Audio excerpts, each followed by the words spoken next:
Hey friends, if you encounter the clock watchdog timeout blue screen of death error on your system, then please watch this video. I will guide you through the resolutions.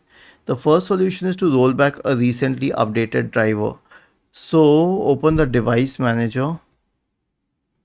Okay, and let us say that you updated the Bluetooth, the camera driver. So right click on the camera driver, select properties, go to the driver tab. If you recently updated it, the rollback driver option will not be grayed out like it is in my system. Simply click on it and roll back it. The next solution is to run the Windows Memory Diagnostic tool. Press the Windows key and the R button together to open the run window. Type the command mdsched and hit enter. Click on restart now and check for problems. And if you have connected any hardware peripherals like printers, scanners, camera, etc., I suggest you to disconnect them. Why? Because they push in their own softwares to the system, which conflicts with the drivers of the system. The next solution is to troubleshoot in the clean boot state. Type the command, search for system configuration in the Windows search bar and open the system configuration window. Go to the services tab. Check the box associated with hide all Microsoft services.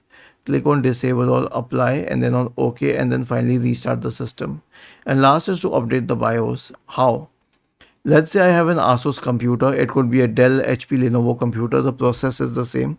I'll search for Asus BIOS update. If it was Dell, I would search for Dell BIOS update. If it was HP, I would search for HP BIOS update. Scroll down and click on this Asus download center. Enter the model name. Okay, I will enter the model number of my system. Okay, and then I'll click on it. I'll go to driver and tools. I'll go to BIOS and firmware, and it will need a while to load. And then I can download the BIOS.